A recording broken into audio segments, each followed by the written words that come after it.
During World War II, there were weapons that never made it into the history books. Strange machines born from bold ideas and inventions that, at first glance, seemed completely insane. From a spherical tank no one could explain, to a bomb that could skip across water, to a rifle that fired around corners. Each was a testament to a time of brutal warfare and desperate innovation. Today, we'll uncover 5 of the strangest weapons of World War II, the creations that sound like science fiction, yet were absolutely real. But first, you'll have incredible luck if you like and subscribe before this video ends.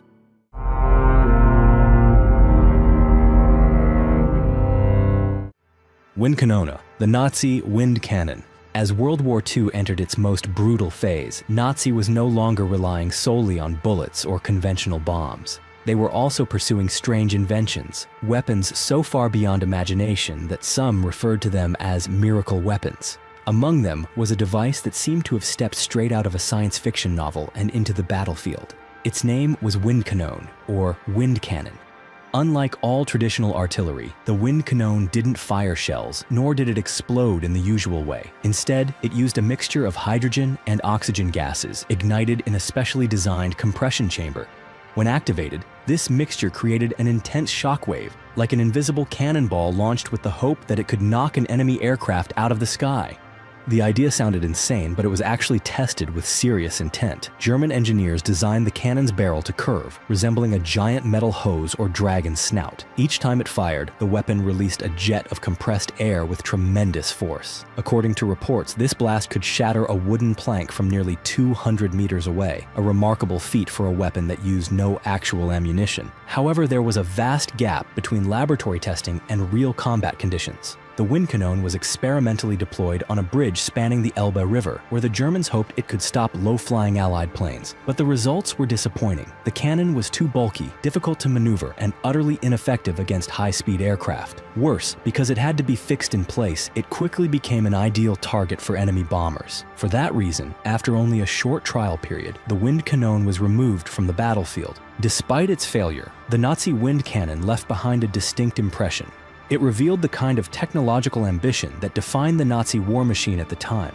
The Windkanone was not an effective weapon, but it stood as a testament to an era when daring ideas were sometimes given precedence over practicality. And like many stories from World War II, it reminds us, not every invention leads to transformation, and not every weapon is destined to change the course of history. Kugelpanzer, the mysterious spherical tank of Nazi Germany. Throughout World War II, Nazi Germany became notorious for developing a wide range of strange weapons. Some of these were ahead of their time, like the V-2 rockets or the Me-262 jet fighter. But there were also designs so baffling that to this day, no one fully understands how they even came to exist. One of the most mysterious among them is the Kugelpanzer, the so-called spherical tank. Its name is already unusual, but its appearance is even stranger. Instead of having a long body with treads like a conventional tank, the Kugelpanzer looked like a mobile steel ball. It had just enough space for a single operator to sit inside. The vehicle was covered in steel armor roughly 5 millimeters thick, enough to resist light gunfire or shrapnel, but it was clearly never meant for direct combat. What's most surprising is that only one such vehicle was ever found during the entire war. There are no production records, no technical manuals, and no documentation to explain where or how it was used. The vehicle was discovered in Manchuria in 1945, when Soviet forces advanced into Japanese-occupied territory. It was the Russians who seized it and brought it back to be displayed at the Kubinka Tank Museum near Moscow, where it remains to this day. One theory suggests that the Kugelpanzer was designed for reconnaissance, a scouting vehicle that could roll across the battlefield with compact form and a lower chance of being hit. Others believe it may have been built for special missions, such as delivering messages or guiding troops through dangerous terrain. But since only a single unit was ever found and no supporting documents exist, all of these remain speculative at best. A more intriguing theory proposes that the Kugelpanzer may have been the result of a secret military collaboration between Germany and Japan. Perhaps it was sent to Asia for testing, but never saw actual use. It's also possible that it was a one-off prototype, abandoned during the chaotic final days of the war. In terms of design, some have speculated that the Kugelpanzer was inspired by an unfinished World War I armored vehicle known as the Treffuswagen, a massive two-wheeled tank also developed by the Germans. But there's no solid evidence to support this connection. What makes the Kugelpanzer so fascinating is not its power as a weapon, but the mystery it represents. While most wartime machines were thoroughly documented, photographed, and technically analyzed, this spherical tank seems to have been built just for curiosity, or perhaps as a wartime enigma that was never meant to be understood. Yokosuka MXY-7 Oka, the cherry blossom of death.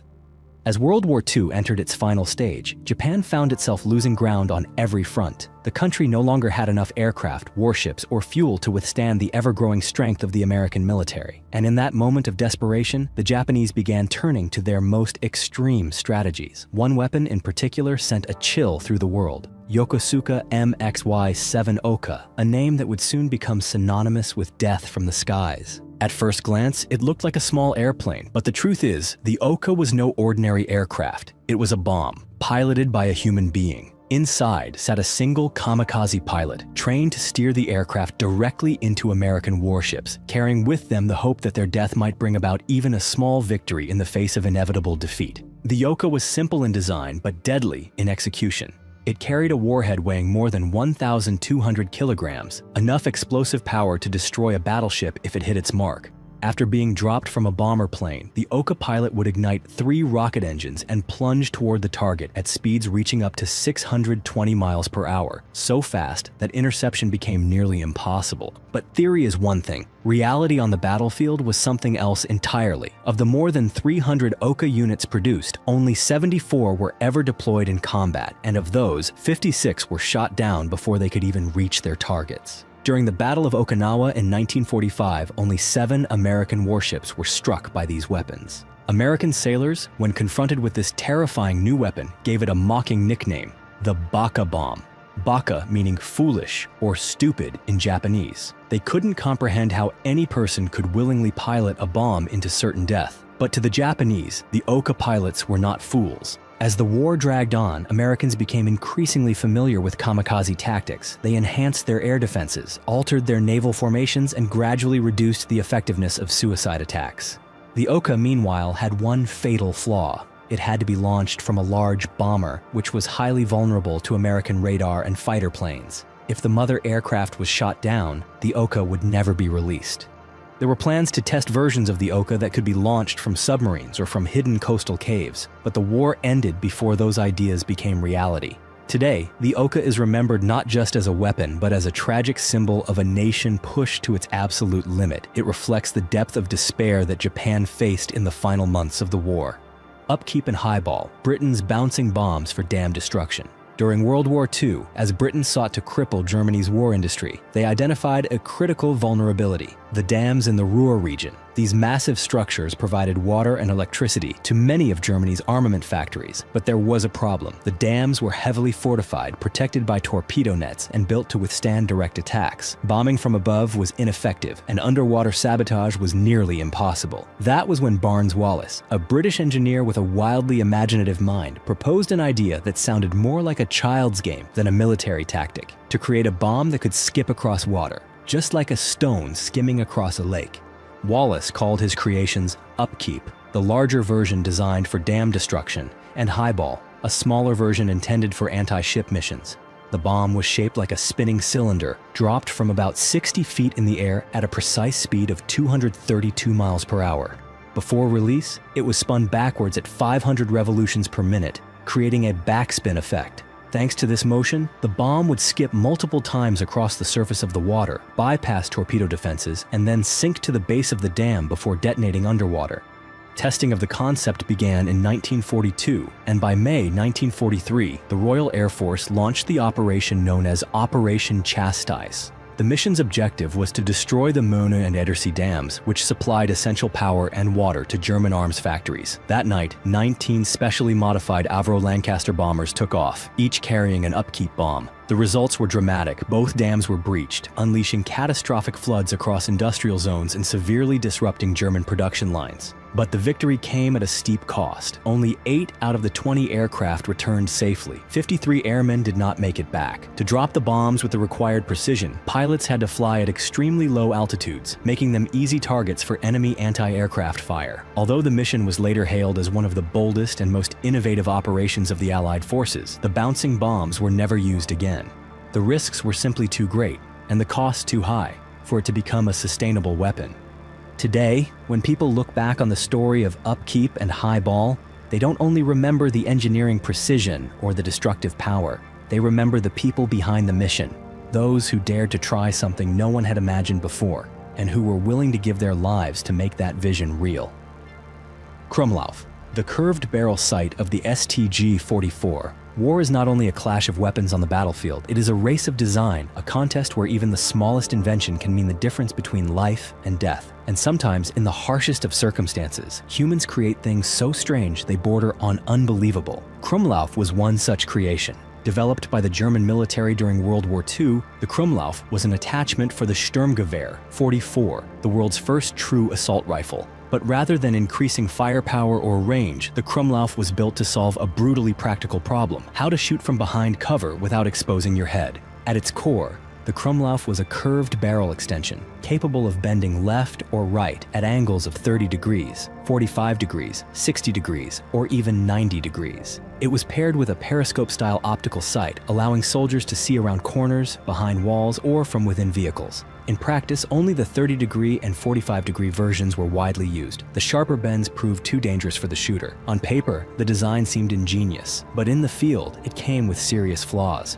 As a bullet traveled through the sharply curved barrel at high speed, it was subjected to abnormal pressure and force. This often caused the round to fracture mid-flight, spreading like a shotgun blast and damaging the weapon itself. In many cases, the barrel became unusable after just 300 shots. German engineers tried to solve the issue by drilling vent holes to relieve pressure, but this allowed hot gases to escape, fogging up the sight and making aiming nearly impossible. Eventually, they had to add a 3-sided shield just to keep the line of sight clear. In urban warfare or close-quarters combat, the Krumlauf was mounted through the side ports of armored vehicles. When enemies approached too closely, tank crews could fire an STG-44 with a curved barrel from within the vehicle, delivering suppressive fire without needing to open the hatch.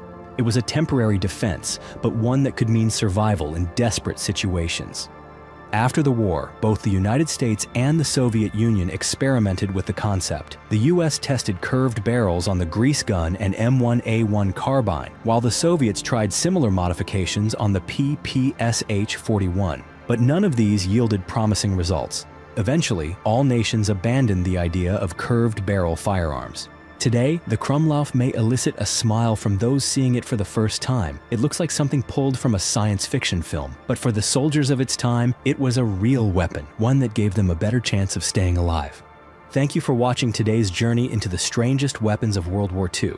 These machines may not have changed the course of the war, but they've certainly left behind some of the biggest question marks in military history. If you enjoy strange, little-known stories like these, don't forget to hit subscribe and turn on the notification bell so you won't miss any of our upcoming videos. We've got many more mysteries waiting to be uncovered. See you next time.